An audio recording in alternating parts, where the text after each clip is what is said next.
Assalamualaikum warahmatullahi wabarakatuh. Alhamdulillah pagi ini kita ngobrol santai berjumpa lagi bersama saya Yusni Nurdani. Dan kali ini acara ngobrol santai kita berada di kediaman Pak Babai Suhaimi.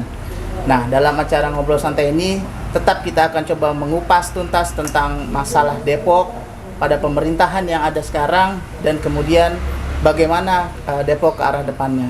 Kali ini kita memang ditemani oleh seorang tokoh Depok yang cukup mengerti dan memahami kondisi-kondisi Depok dari awal. Assalamualaikum Pak Babai Suhaimi. Waalaikumsalam. Terima kasih Pak Baik. Sudah menjamu kami nih Pak di kediaman Bapak kali ini. Baik. Jadi gini Pak, kita alhamdulillah Pak sowan nih ke tempat Pak Babai Suhaimi. Terima kasih. Kita mau ngobrol santai Pak supaya ada hal-hal yang bisa kita sampaikan kepada para warga Depok pada umumnya, kemudian kepada masyarakat Depok ini tentang Depok Pak. Karena banyak hal juga yang memang orang lost Pak, orang tidak memahami tentang keadaan Depok sekarang dan masalah-masalahnya. Boleh ya Pak, kita diajak diskusi sedikit Pak? Insya Allah. Oke. Nah, ini Pak Babai Suhaimi adalah anggota DPRD Kota Depok dari fraksi PKB. Mungkin Pak Babai boleh memberikan sedikit profil Pak Babai untuk pada warga Depok ini Pak. Assalamualaikum warahmatullahi wabarakatuh. Saya Babai Suhaimi,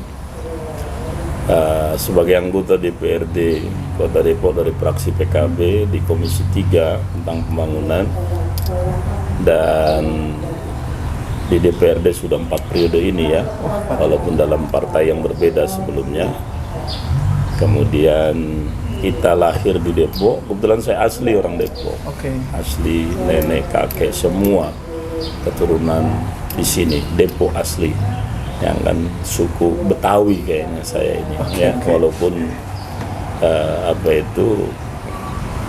wilayah Depok masuk dalam provinsi Jawa Barat, tetapi kultur, budaya dan bahasa kita lebih kental, Lebih dekat dengan Betawi. Betawi.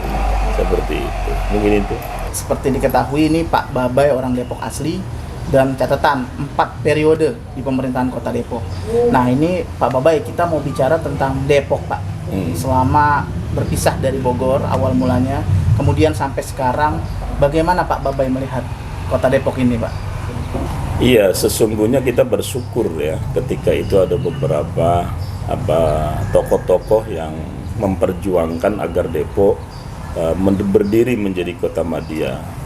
Yang kan salah satunya mantan wali kota Depok Pak Badrul Kamal.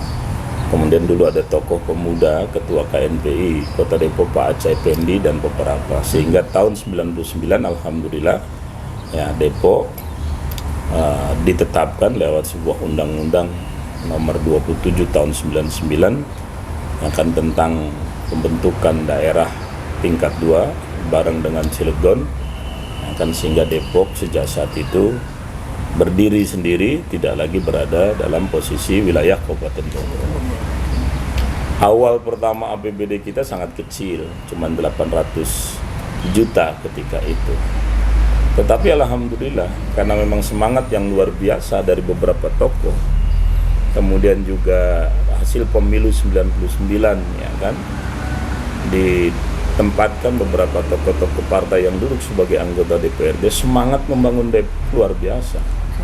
Utamanya itu disponsori atau dimotori oleh eksekutif. Sebab dalam aturan kan kita DPRD yang kan bahwa kita lebih banyak menerima apa yang telah diprogramkan oleh wali kota dengan jajarannya. Kita hanya membahas, ya kan, mengevaluasi, melihat dari sisi penggunaan anggaran dan dilihat dari posisi apa yang direncanakan. Ya kan, kita tidak memiliki banyak hak untuk merubah karena itu merupakan visi dan misinya seorang wali kota.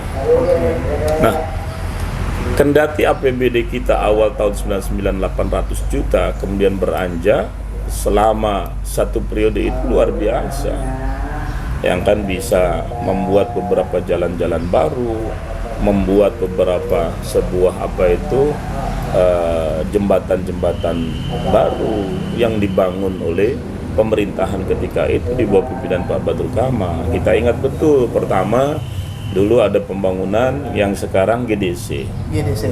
Itu merupakan dobrakan ataupun gerakan inisiatif dari Pak Badrul Kamal, yang kan bangunlah jembatan di luar jembatan Panis, jembatan GDC yang sekarang ke arah perumahan GDC ke kantor kita di DPRD. Kemudian perumahan Pesona Kayangan yang waktu itu yang kan tertutup, yang kan tidak bisa menembus ke wilayah Sukmajaya. Oleh Pak Badrul didekati dengan baik pengusaha Pesona Kayangan, sehingga jembatan Pesona Kayangan pun bisa dilewati oleh masyarakat umum sampai sekarang. Kemudian yang spektakuler adalah Jalan Juanda. Kan seperti itu. Jalan Juanda luar biasa. Pemerintah Kota Depok dengan anggaran yang sangat terbatas, waktu itu beranjak di angka sudah 1,5 triliun dan 2 triliun di periode Pak Badrul Kamal, bisa bangun Jalan Juanda, jembatan Juanda. Kan seperti itu. Kemudian yang juga menjadi sebuah catatan yang luar biasa, yang kan ketika itu adalah yang kan Pak Badrul juga mampu membangun rumah sakit RSUD Sawangan, mampu membangun masjid yang kan Baitul Kamal, yang tanpa musyawarah lagi, tanpa ada sebuah mekanisme yang diambil dengan baik, merubah Masjid Baitul Kamal menjadi masjid yang kan pemerintah Kota Depok, yang kan itu masjid pemerintah, namanya Baitul Kamal. Sebuah masjid itu harus ada namanya, sebab nama itu menggiring kita kepada sebuah perbuatan dan niat kita masuk ke dalam masjid. Makanya ada Masjid As-Salam, artinya keselamatan.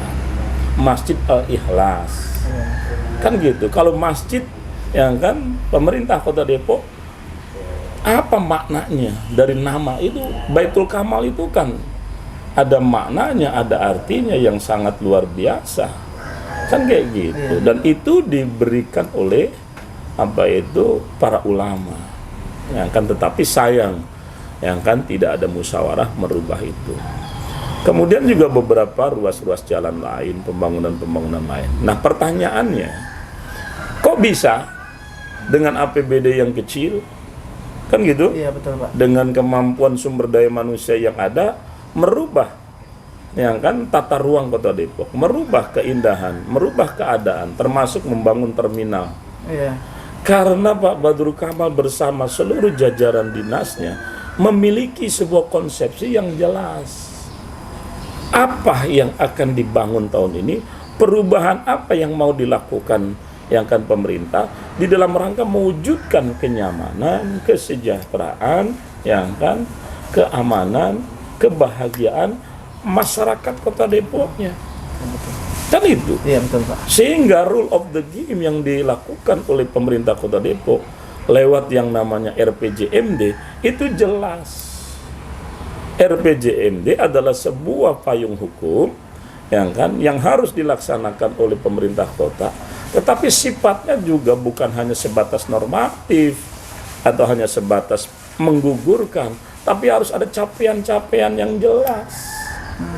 Kan gitu. Betul. Kalau saya ibaratkan sebuah rumah tangga, seorang kepala keluarga punya gaji, yang kan gaji itu dipergunakan untuk yang kan anaknya, istrinya, yang kan buat sekolah, buat kesehatan dan seterusnya, lengkap ya, buat keindahan rumahnya.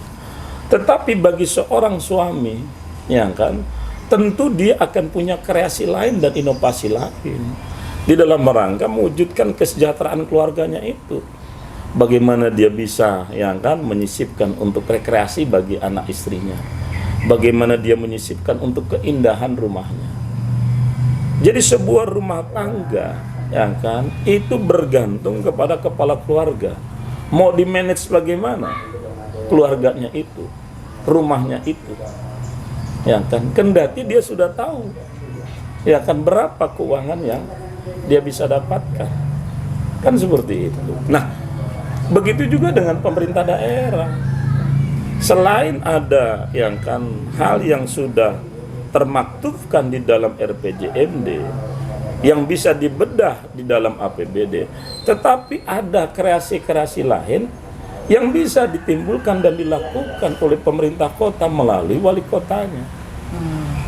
Pasca Pak Badrul Kamal 15 tahun perjalanan, yang kan Pak Nur Mahmudi 10 tahun, 5 tahun. Pak Idris, hal-hal spektakuler tidak pernah.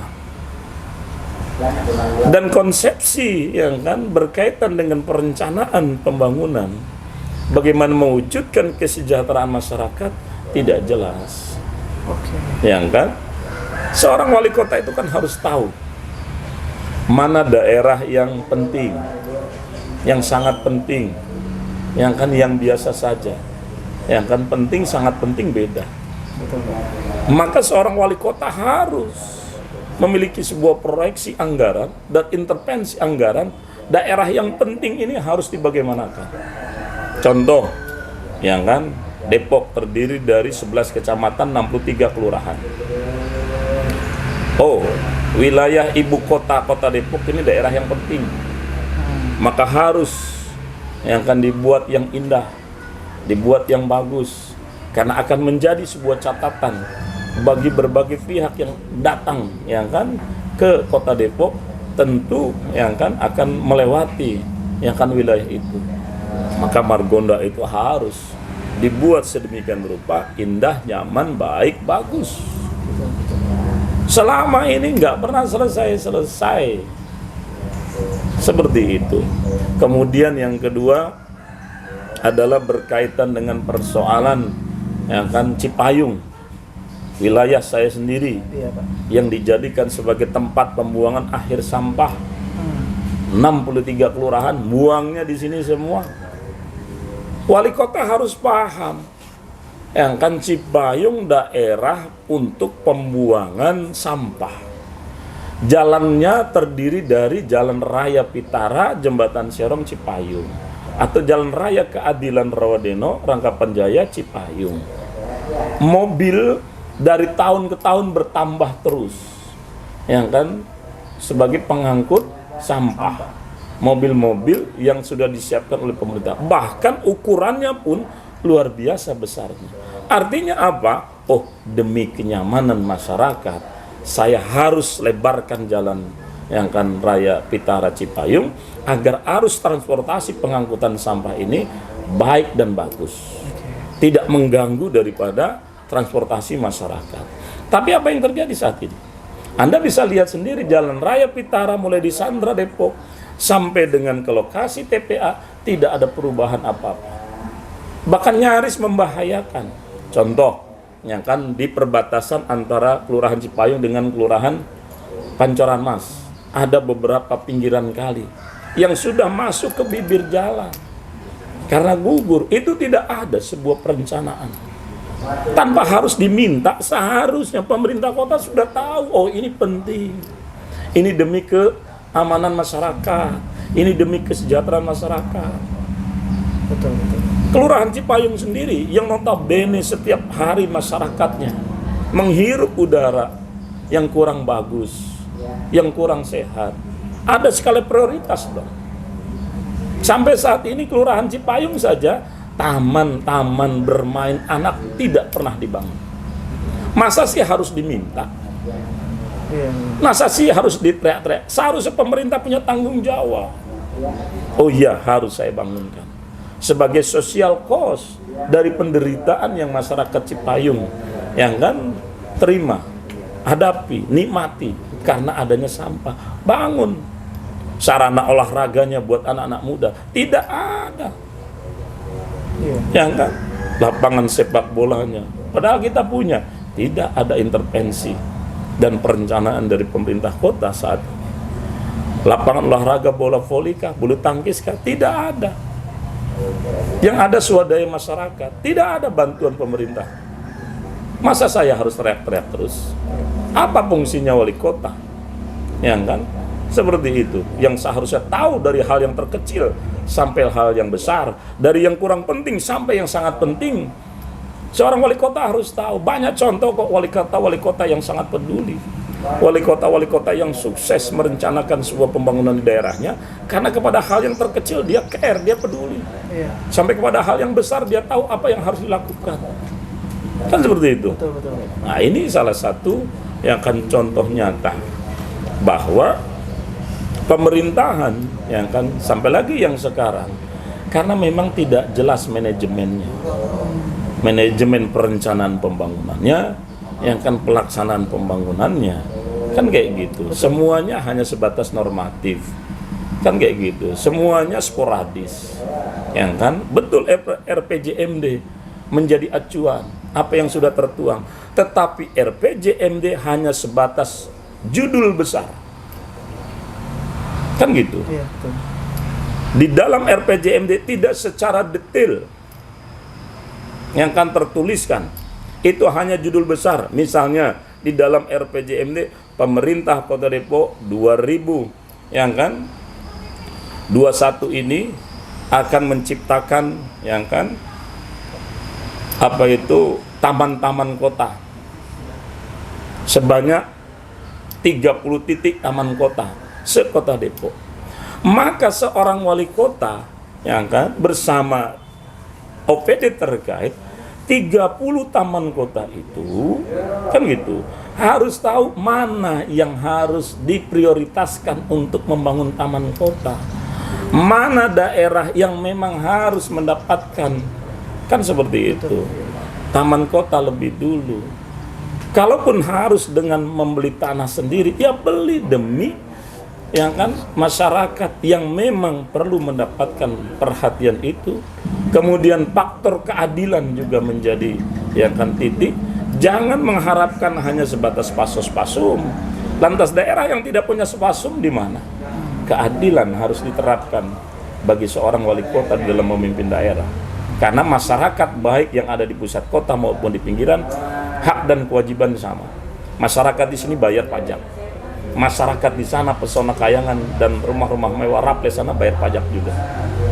Kan gitu. Ya kan? Mereka juga ada retribusi. Mereka juga ada retribusi. Betul tidak? Betul. Mereka di sini buang sampah, tapi di sana juga buang sampah. Iya. Tapi pertanyaannya, masyarakat jauh yang dari ke TPA Cipayung buang sampah, setelah buang baunya kembali tidak? Tidak. Tapi masyarakat di sini kembali bau sampahnya. Dapat efeknya ya. Oh iya, dapat efeknya. Jadi seperti itu. Juga hal-hal yang lain, pembangunan pasar, penataan pasar. Kan gitu, yang harus diutamakan. Bagaimana agar masyarakat Kota Depok yang kan masuk ke pasar-pasar tradisional nyaman, baik, bagus. Coba lihat pasar-pasar yang ada di kita, kan seperti itu. Perlu ada sebuah sentuhan yang kan program dan intervensi anggaran yang betul-betul bagus. Apalagi di bidang olahraga, yang kan. Nah, saya sangat sedih, yang kan sebagai warga Depok melihat keadaan perencanaan pembangunan yang seperti ini. Yang kan, yang menurut saya ya masyarakat sudah harus jelas, masyarakat sudah harus paham apa fungsi dan kedudukan seorang wali kota di dalam pemerintah. Bukan hanya sebatas hadir menghadiri undangan, formalitas yang kan, kegiatan-kegiatan yang di dalamnya kan seperti itu tidak memberikan. Ingat loh, kewajiban seorang pemimpin itu ada 3 berdasarkan apa yang diamanahkan oleh Sayyidina Abu Bakar. Pertama, mempermudah urusan rakyat. Jangan pernah mempersulit urusan rakyat. Seperti itu. Kita lihat sendiri kenyataan di lapangan. Bikin KTP gratis ternyata ya kan kadang-kadang tidak gratis. Katanya cepat tapi lama. Ya toh? Betul. Kemudian urusan apa itu? Pelayanan yang lainnya, khususnya kesehatan saja. Ya kan? Katanya pemudah, tapi tetap. Katanya gratis, tapi tetap bayar. Nah, ini fakta. Kan seperti itu. Yang kedua, berikan kabar gembira. Selama 5 tahun ini kabar gembira apa yang diberikan oleh pemerintah? Ya kan? Itu kewajiban seorang pemimpin. Berikan kabar gembira. Datang turun ke sebuah acara di tengah masyarakat. Apa yang akan diberikan kabar gembira? Bukan hanya sebatas datang, yang kan menikmati jamuan yang siapkan panitia lantas pulang begitu saja, seolah-olah itu sudah selesai. Tidak. Ketika kita diundang datang dalam sebuah momen acara, seorang wali kota harus tahu, bertanya tentang keadaan di situ, apa yang dibutuhkan di situ, dan kebijakan apa yang akan dikeluarkan. Kan gitu. Itu fungsinya, itulah kedudukannya. Ya kan seorang wali wali kota, ya kan. Jadi mempermudah urusan rakyat, kan gitu, memberikan kabar gembira, ya kan. Yang ketiga, memberikan sebuah harapan. Seorang wali kota harus memberikan harapan yang jelas kepada, ya kan, masyarakat, ya kan. Bagaimana kalau membayar pajak dengan tepat waktu? Bagaimana kalau, ya kan, bisa berbuat, ya kan, yang akan dilakukan oleh pemerintah kota bersama-sama, seperti itu. Oke, Pak Babai, ini kalau saya tadi mendengar dari pemaparan Pak Babai ini, pada awal periode wali kota pertama Pak Badrul Kamal itu memang luar biasa ya Pak, kalau saya dengar masalah pembangunan, terus masalah pengembangan kota Depok. Nah, 15 tahun ini memang kami sebagai warga Depok juga merasakan Pak, yang seperti Pak Babai katakan, kami dari warga itu merasakan tidak ada perubahan signifikan Pak. Nah, ini kan kalau kita melihat itu, apakah memang ada faktor dari pemimpin yang Pak Babai sampaikan tadi sebagai wali kota itu memang tidak berkoordinasinya dengan jajaran-jajarannya Pak, atau memang ada kendala dari misalnya kita sebut Provinsi Jawa Barat atau dari pusat sebagai bapak atau kakeknya gitu Pak ya, atau memang memang tidak ada semangat gitu Pak dari pemimpinnya sendiri Pak mungkin. Kalau mengacu kepada aturan yang ada tentang koordinasi pemerintah daerah, yang kan, dengan pemerintahan di tingkat atasnya, tidak ada masalah. Oke. Pusat tidak ada masalah dengan Depok. Kemudian provinsi tidak ada masalah dengan Depok. Buktinya banyak program-program pusat yang berjalan dengan baik, program kementerian yang sukses, seperti pembangunan balai latihan kerja di beberapa pondok pesantren, sukses. Dan itu murni upaya dari pondok pesantren itu sendiri, Tidak melalui PMD. tidak melalui pemerintah daerah. Kan seperti itu. Nah, kenapa itu terjadi? Karena pemerintah daerahnya yang tidak mau, Tidak ada semangat ya Pak. tidak mau peduli, tidak memberikan akses, tidak memberikan informasi, yang kan, tidak menjembatani. Coba lihat balai latihan kerja yang ada di beberapa pondok pesantren. Jalan Pak. Jalan dan sukses, dibangun dengan baik, bagus. Dan itu sendiri ke Kementerian Tenaga Kerja. Seharusnya pemerintah kota yang menjembatani itu, memberikan informasi itu. Apa artinya? Pemerintah kotanya pasif, nggak aktif, nggak proaktif. Oke. Itu termasuk Pak dari sekolah-sekolah negeri, misalnya sekolah Islam negeri seperti MAN, Sanawiyah. Itu atau belum ada Aliyah. sama Itu kan sekali. Tidak ada nih Pak di Depok, malah Itu bukan karena kesalahan dari Kementerian Agama. Kementerian Agama di seluruh Indonesia sudah menyiapkan anggaran bagi daerah yang akan membangun madrasah ibtidaiyah negeri, madrasah sanawiyah negeri, aliyah negeri. Anggaran sudah siap di Kementerian Agama. Pemerintah daerah, yang kan, hanya tinggal menyiapkan tanahnya saja. 15 tahun loh Pak. Kan seperti itu. Ya itu. Karena apa itu bisa terjadi kayak begitu? Karena lagi-lagi tadi tidak ada tanggung jawab. Tidak ada sebuah proyeksi apa yang ingin diberikan. Jalan di tempat. Provinsi juga begitu kok. Nggak ada masalah. Buktinya ketika Pak Gubernur Ridwan Kamil turun ke Depok melihat keadaan, langsung kok beliau katakan ini harus dibangun. Ini harus laksanakan. Pertanyaannya, apakah dulu tidak bisa? Bisa.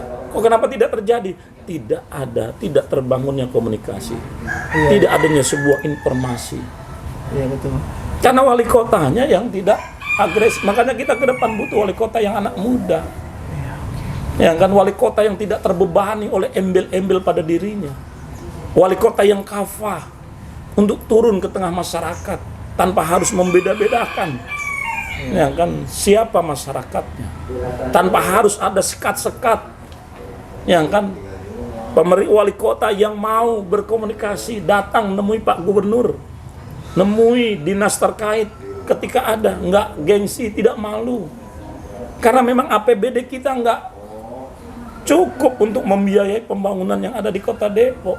Bahkan ada silpanya Pak ya. Bahkan silpa, itu pertanda, itu persoalan lain silpa. Ini bicara persoalan ya kan tadi intervensi APBD provinsi dan intervensi APBN, DAU, DAK.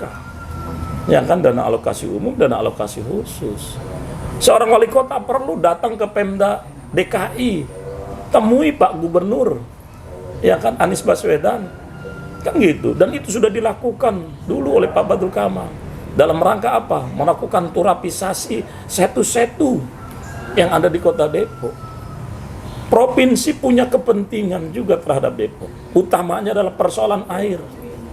Kita banyak setu, banyak danau, dan bisa bangun danau dalam rangka mengurangi debit air yang kan, yang mengalir ke arah Jakarta. Betul. Pertanyaannya, bisa tidak pemerintah provinsi? Bisa. Tapi tidak dilakukan sama Depok ya Pak? Karena tadi kita butuh wali kota yang nggak gengsi nemui siapapun dalam rangka untuk pembangunan bagi masyarakatnya. Karena itu tanggung jawab wali kota. Kalau wali kota cuma warawiri, mondar-mandir memenuhi undangan, ya siapapun bisa jadi wali kota seperti itu. Bisa perwakilan. Oh iya, siapapun bisa. Tanpa harus doktor, tanpa harus profesor. Ya kan? Dengan ijazah SD, kalau wali kota yang cuma sebatas mondar-mandir normatif sesuai dengan apa yang ada, ya kan turun ke sana menghadiri. Tidak punya sebuah plan, sebuah perencanaan, yang siapapun bisa. Kita butuh wali kota yang agresif. Kita butuh wali kota yang care kepada permasalahan rakyat yang sebenarnya. Betul. Masalah transportasi, masalah pendidikan, sarana olahraga, kesenian, budaya kota Depok. Apa yang sudah dibangun? Tidak ada. Kan kayak gitu. Anggaran APBD provinsi, anggaran APBN pusat sangat siap. Ya kan? Makanya mudah-mudahan masyarakat kota Depok sudah mulai paham dengan persoalan ini. Ini kan gini Pak Babai, ini kan sebentar lagi kita akan menghadapi pilkada nih Pak. Tanggal 9 Desember tahun 2020, dan kita warga Depok ini Pak tahu ada dua calon ya Pak. Yang pertama itu adalah calon nomor 1 adalah Bang Pradi dan Ibu Afifah. Yang kedua adalah calon nomor 2 adalah incumbent Pak Idris dengan Pak Imam Budi Hartono. Nah, tadi Pak mendengar pemaparan tentang seluruh permasalahan Depok ini yang memang sudah jelas sekali dipaparkan oleh Pak Babai. Bagaimana menurut Pak Babai dari kedua calon tersebut? Siapa nih yang bisa memberikan harapan dan merealisasikan harapan Depok? Dalam penilaian kita terhadap sebuah calon, pertama bisa dilihat dari dukungan partai politik yang memiliki kursi di parlemen. Oke.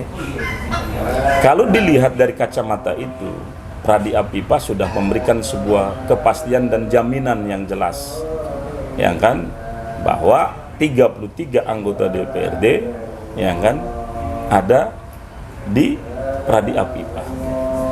Di dalam mekanisme sebuah perencanaan pembangunan di seluruh Indonesia sesuai dengan Undang-Undang 32 tahun 2004 itu, ya kan, bahwa apa yang akan dirumuskan, direncanakan, dilaksanakan oleh eksekutif sebelum dilaksanakan program pembangunan tersebut dibicarakan dulu dengan DPRD. Legislatif ya Pak? Legislatif.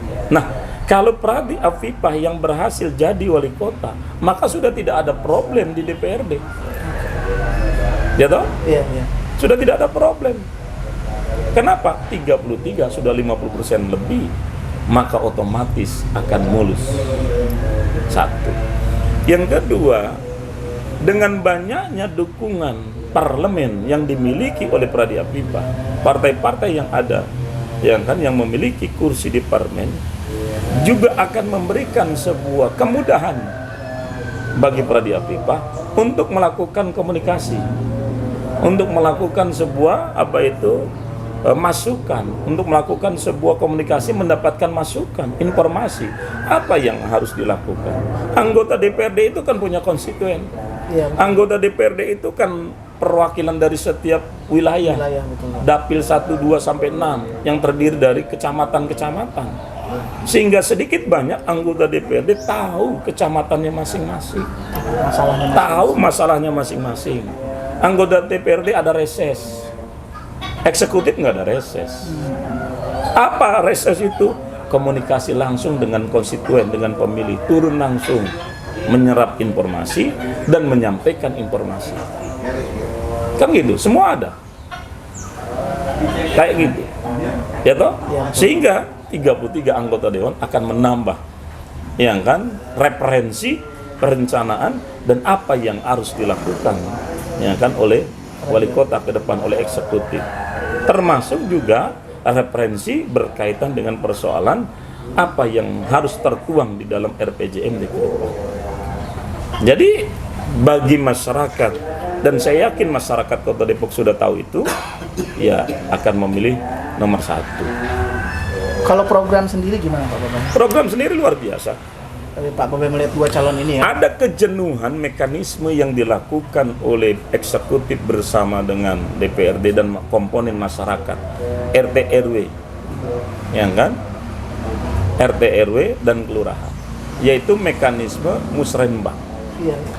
Musyawarah perencanaan pembangunan yang dilakukan oleh eksekutif itu polanya sudah membosankan, jenuh karena dari itu ke itu. Oke. Ya kan, tidak ada kreasi dari masyarakat. Yang kan dana diturunkan ke kelurahan sekian miliar, 2 miliar berebut, bagi-bagi, bahkan kenyataannya apa yang menjadi usulan masyarakat melalui mekanisme musrenbang, begitu goal selesai menjadi sebuah perencanaan di tingkat kota, kadang-kadang suka hilang usulan dari ya kan masyarakat melalui RT dan RW-nya. Nah, program Pradi Apita sangat tepat, yaitu program memberikan kepastian anggaran setiap RT 500 juta. RW ya Pak, 500 juta ya. Ya kan, seperti itu. Ini kan luar biasa. Iya. Tapi tetap mekanisme melalui musrembang ya Pak, tetap. Iya. Iya, iya. Setiap RT 500 juta programnya. Artinya bahwa Pak RT sudah tidak perlu lagi berebut anggaran di tingkat kelurahan yang harus dibagi-bagi di setiap RW dan RT.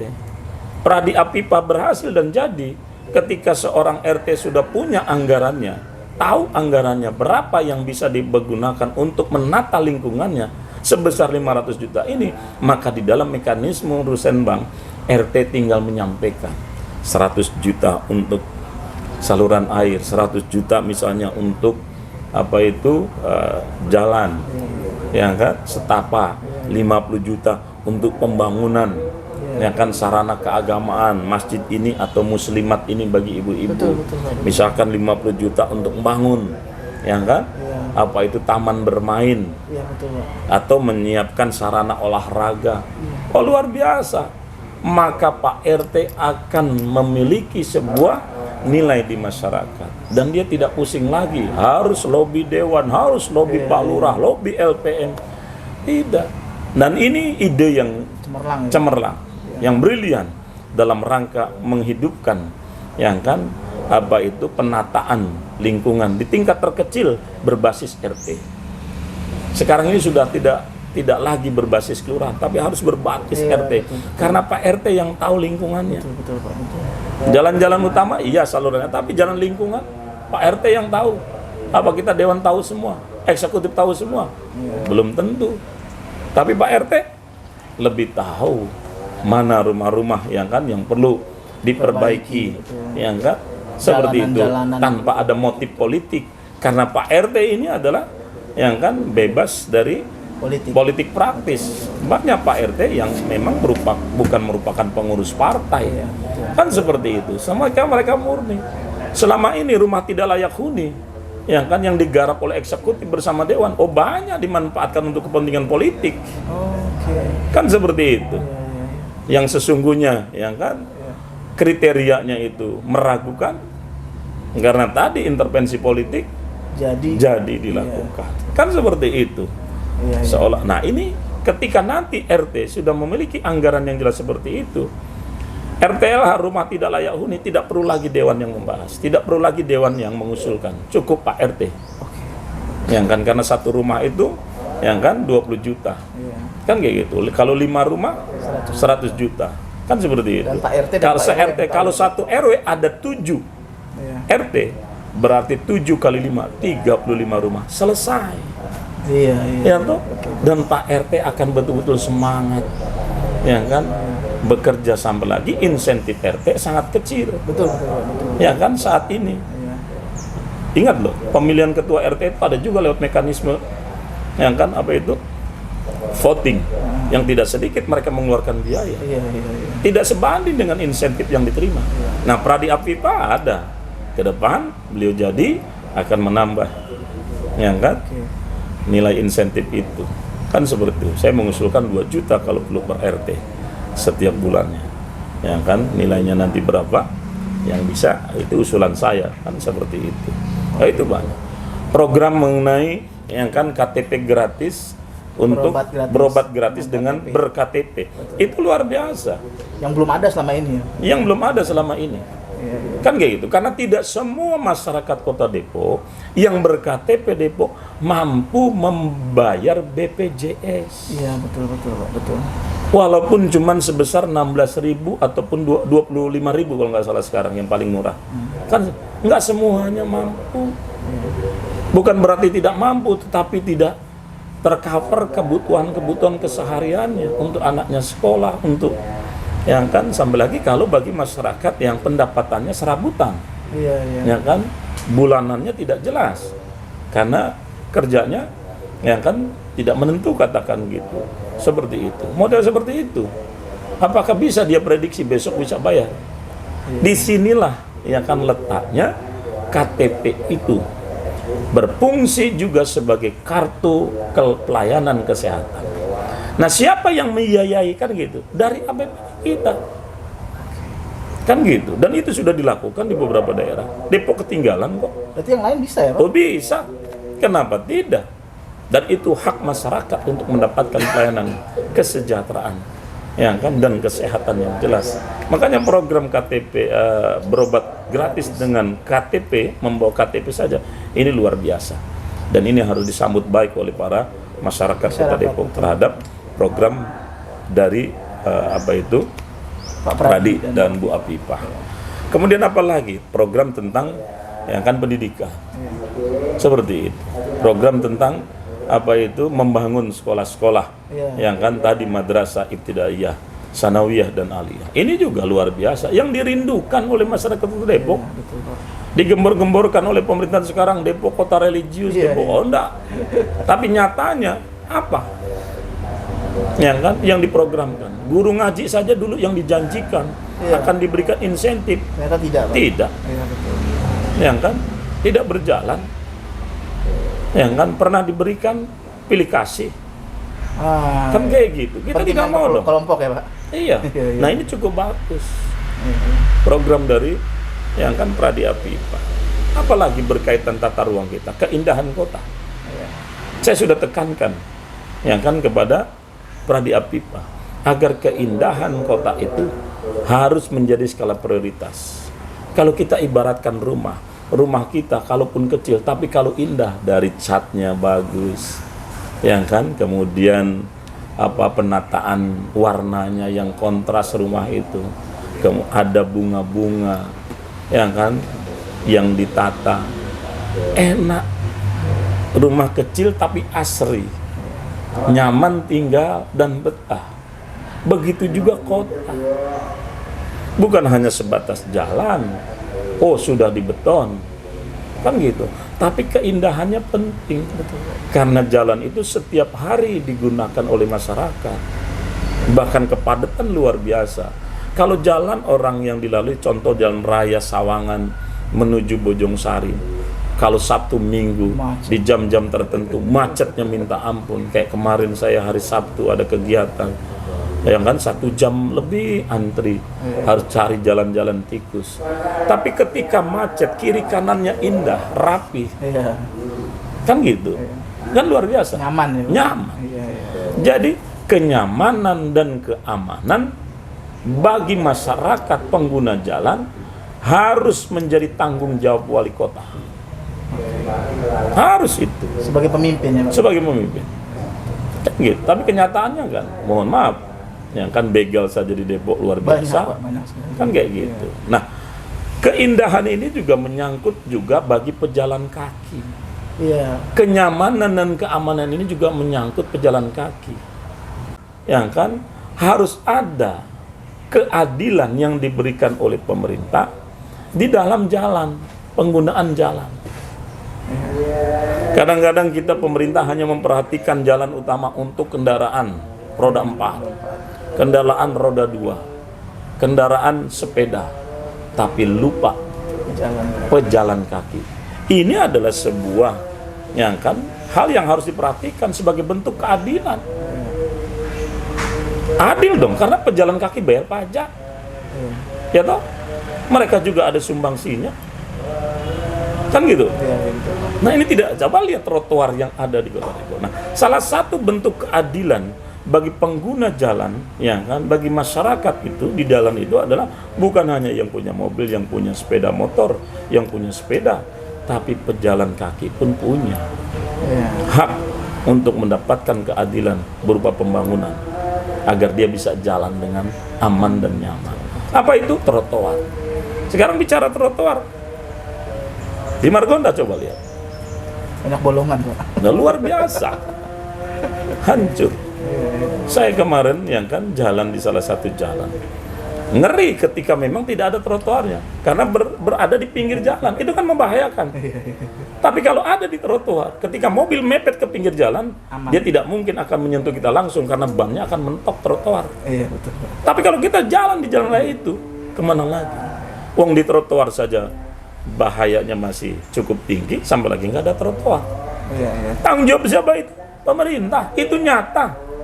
Apa yang saya katakan ini bukan menyerang, bukan bikin provokasi,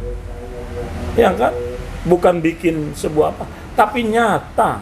Apa yang saya sampaikan ini adalah salah satu kegagalan dan kelalaian pemerintah di dalam menata lingkungan, menata keindahan kota, menata tata ruang kota. Kan gitu. Iya, betul. Nah, mudah-mudahan masyarakat Kota Depok sudah mulai paham hal ini, sehingga coba lihat trotoar mana yang indah di Kota Depok ini. Jangankan di kecamatan-kecamatan, Margonda saja nggak indah. Iya. GDC saja yang pusat pemerintahan banyak di situ. Bahkan sekarang ada pembangunan jalan senilai 22 miliar. 22 miliar. Trotoarnya nggak jelas. Iya. Ini apa? Nggak bisa disalahkan dinasnya, nggak bisa salah pemimpinnya. Wali kotanya yang salah. Dia yang bertanggung jawab seluruhnya. Oh iya, dia bertanggung jawab seluruhnya. Dia yang dipilih oleh rakyat. Dia yang harus melaksanakan itu. Kepala-kepala dinas itu kan hanya merupakan bagian pelaksana dan bertanggung jawab yang mendapat amanah dari rakyat. Wali kota. Betul. Bukan kepala dinas. Kepala dinas pelaksana. Kan gitu. Jadi nggak bisa disalahkan kepala-kepala dinas, dan itu bukan kesalahan kepala dinas atau OPD, kesalahan wali kota. Seharusnya dia kontrol, dia bertanya secara detail, dia tahu fungsinya jalan itu apa, dia tahu fungsi separator itu apa, dia tahu fungsi trotoar itu apa, dia tahu fungsi apa itu penerangan jalan umum untuk apa, buat siapa. Ya toh? Begitu.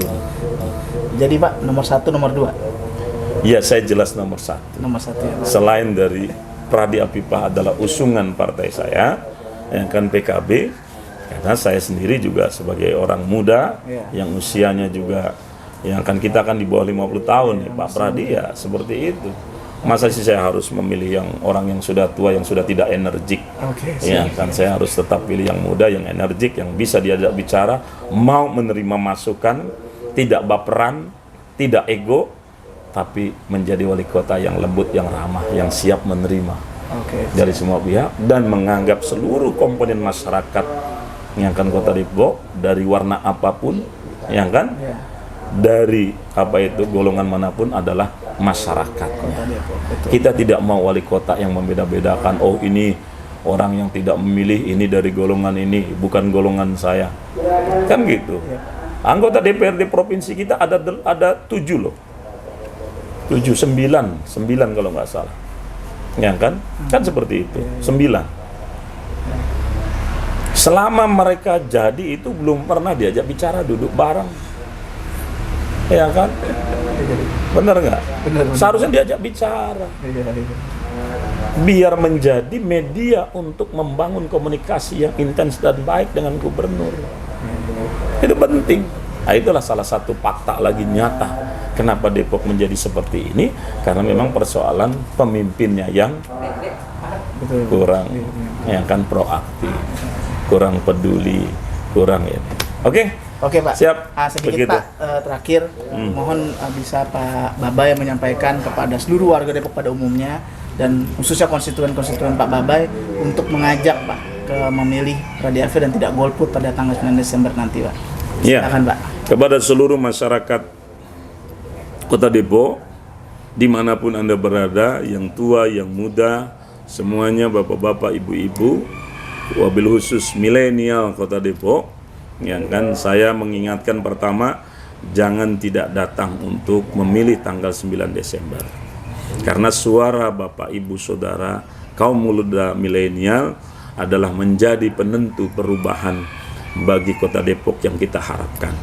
Depok kota strategis, yang kan ibarat sebuah gadis manis yang berhimpitan atau berdekatan langsung di pinggiran ibu kota yang sangat dinamis.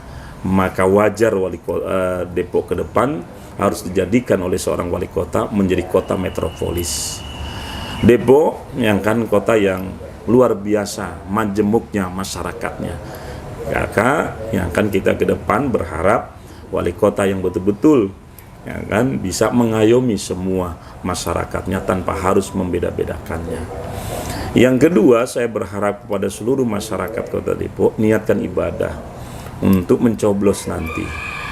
Ingat, coblos satu saja, jangan dua. Kalau dua nggak sah. Seperti itu.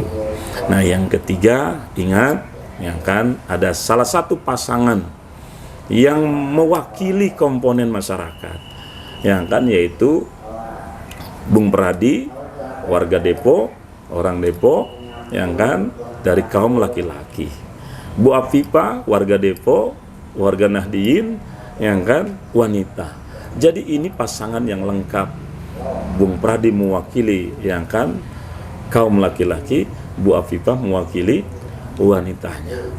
Seperti itu. Data menunjukkan di Depok ini wanita lebih banyak.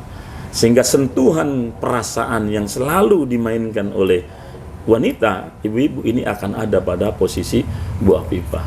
Jadi saya yakin, dan ditambah lagi partainya, ya kan, ini luar biasa. Ya kan, salah satunya PKB yang notabene partai yang betul-betul mendorong, ya kan, kesejahteraan bukan hanya dunia tapi akhirat. Jangan salah pilih tanggal 9 Desember. Ayo datang-datang, ayo sama-sama kita berpartisipasi untuk memilih salah satu calon pasangan yang kita dorong untuk berbakti, yang kan, agar kehidupan di Kota Depok lebih berarti. Bu Afifah, Bang Pradi dan Bu Afifah, yang kan nomor satu, pilihlah dia kalau Depok mau maju. Wallahumma fiqil aqomitorik. Wassalamualaikum warahmatullahi wabarakatuh. Terima kasih sekali lagi Pak Babay. Oke, sama-sama. Atas seluruh diskusi dan paparan ini, mudah-mudahan seluruh warga Depok pada umumnya ini bisa mendapatkan informasi yang luar biasa. Baik. Dan bisa menentukan pilihannya. Jangan lupa tanggal 9 Desember tahun 2020 datang ke TPS, ajak keluarga, ajak seluruh teman, ajak seluruh yang ber-KTP Depok untuk memilih Pradi Afifah. Pradi Afifah menang, menang, menang. Wassalamualaikum warahmatullahi wabarakatuh. Waalaikumsalam.